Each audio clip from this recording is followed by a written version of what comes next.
আজকা মেলা ঠান্ডা পড়ছে রে। ও আম্মা, অনেক ঠান্ডা পড়ছে। আসসালামু আলাইকুম আফা। ভাই বেটা তুই কাট, আমি একজন ভদ্র চোর। তা ভদ্র চোর এনে কি দাঁড়ান দেখাচ্ছি। এ আম্মা, আমার বন্দুক নিতে থাকা চুপটারে ধৈর্য লাগা। আচ্ছা না আম্মা, অনেক ঠান্ডা। না গেলে নাই, আমিও পারতাম না, আমারও অনেক ঠান্ডা লাগছে। এ আল্লাহ, আম্মা আলমারি জিনিস নিতে থাকা নেগা, এটি সব তোর বাপের, আমার না।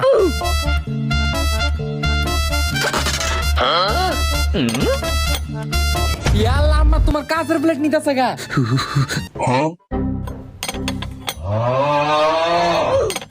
আজকার ধান্দা একবারে ফুল এলা জায়গা। একটা করে টিয়া সবাই প্লেট কিনছি, আর তুই প্লেট লয়ে যাইতাছ। বন্দুক কই, বন্দুক গুলি করে দিবি, একবারে গুলি করে। বন্দুক দে আমারে, বন্দুক দে আমারে। তোরে তো কম বলা। আরে কাট কর। এই